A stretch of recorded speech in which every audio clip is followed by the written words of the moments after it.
the Ford Ranger Raptor is undeniably one of the most capable midsize pickups.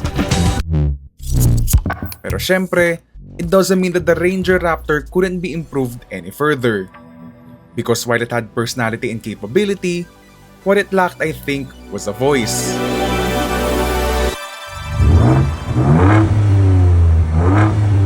A voice that, in this case, should have come from a potent twin-turbo V6.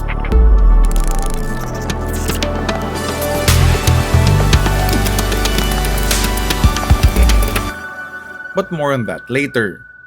For now, if you like what you're seeing, or even these kinds of reviews, why not hit subscribe and hit the bell?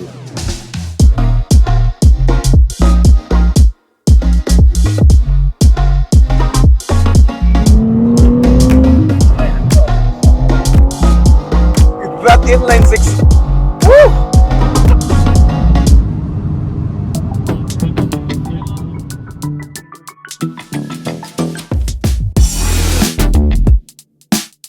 So versus the diesel version, well, there is actually no visual difference, which means you still have these very wide fenders to basically showcase its capabilities. And then here at the front ng of the Ranger Raptor V6, you now get electronic locking diffs. So that's basically also added capability to this V6 pickup.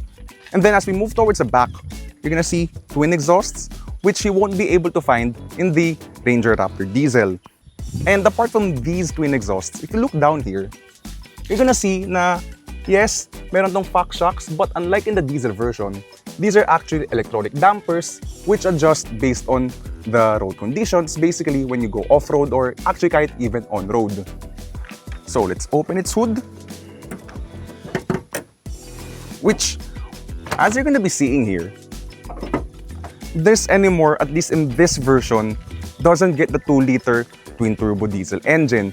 Instead, what you're finally getting here is the 3-liter twin-turbocharged EcoBoost V6, which pumps out nearly 400 horsepower and 583 Nm of torque.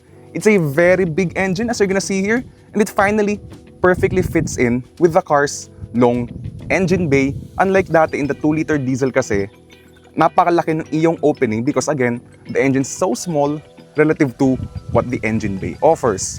So ibalang natin ito. And with that in mind, let's hop inside na ngayon in this Ranger Raptor V6 to see what else this pickup has to offer.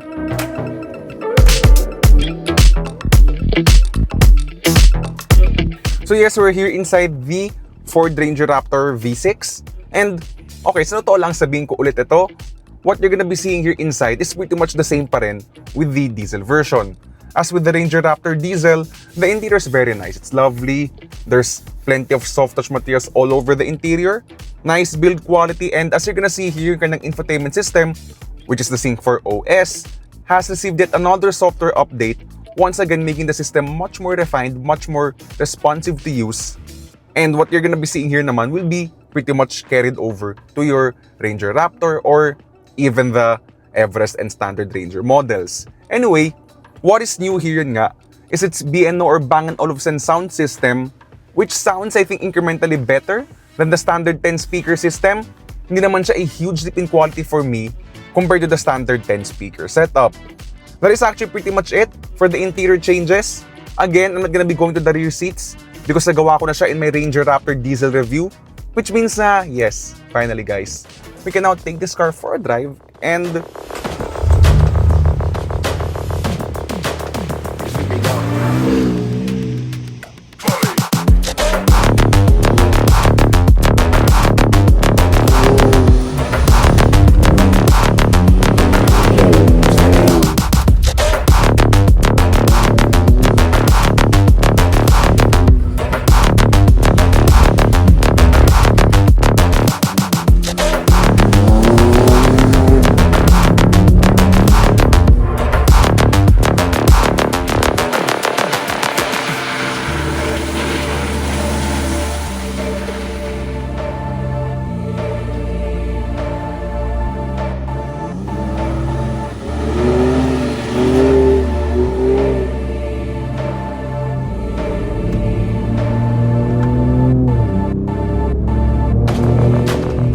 Yeah, this pickup is really amazing in terms of its capability, its performance.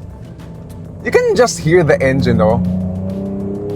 This V6 is amazing. There's relentless power unlike in the diesel, wherein it's mostly on the lower to mid RPM range. Dito sa gas V6, it's relentless. It's the entire RPM band. There's a lot of power, a lot of torque. And of course, that sound, non-negotiable yung tunog niya. That 10-speed automatic is just so good this time around. Sabi ko nga, sa diesel pa lang na this 10-speed automatic is already very good. I am amazed with this transmission. Granted, when using the paddle shifters, medyo may mga onting delay siya. But for the most part, the gear changes are smooth. And as you're probably hearing, you can even do a bit of rev matching. Kanina pa lang sa off-road trails, this car was really performing well. And so now we're back in civilization. Let's treat this car as a normal car, like how it would perform on a daily basis. Put the car back in automatic mode. Yeah, as you're gonna see, yun nga, it's a really amazing pickup. Itong Ranger Raptor V6. It is really what should have been the Ranger Raptor in the first place. Despite the suspension being able to counteract body roll despite this car's size, because yun nga, syempre malaki to, and the good thing about it is the Ranger Raptor is a wide pickup, and so therefore, as a result, talagang it's holding onto the road really well. As we were going to the corners kanina, the steering, though still electric power steering, it is actually pretty good na ngayon. So, hindi siya kasing rich, for example, in terms of feel, but it's not completely numb either.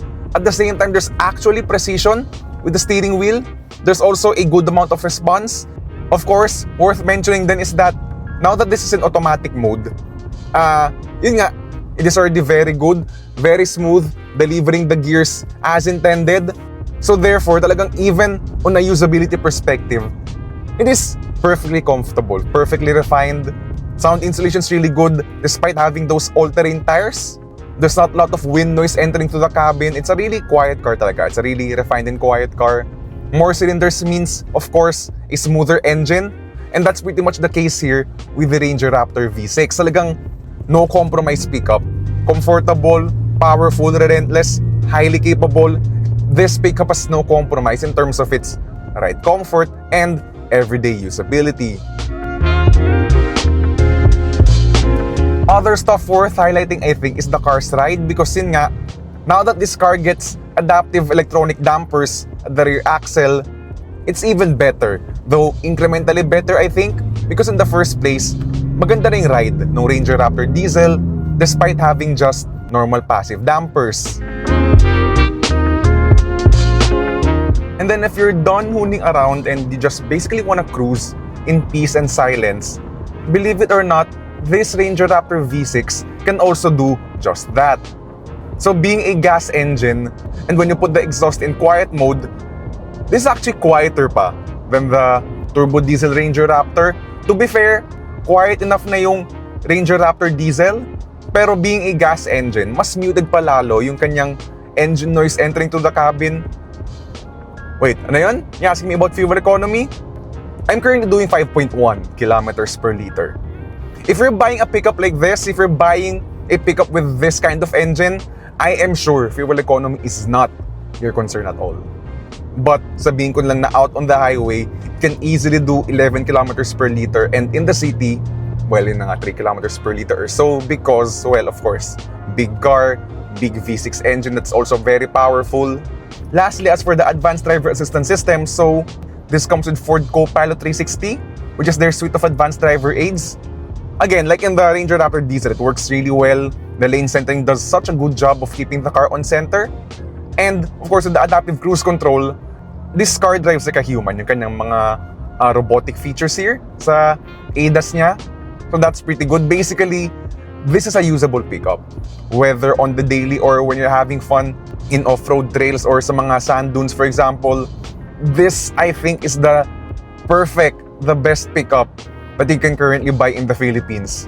The Ram TRX probably would have a word with that, pero that's too big na, if I were being honest. That's a bit too big for at least my personal taste with the pickup. Ito kasi, itong Ranger Raptor V6, the size is just right. It's not too long, it's not too wide. I'm gonna say it now and I'm gonna say it again. This is the best pickup you can currently buy in the Philippine market. Ang tanong ngayon dyan is, how much do you need to pay for this level of capability and perfection in a pickup?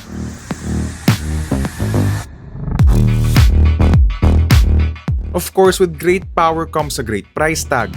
In this case, a little over 2.7 million pesos. That's about a 400,000 peso price premium over the 2-liter diesel version. Now, is it worth it? Absolutely.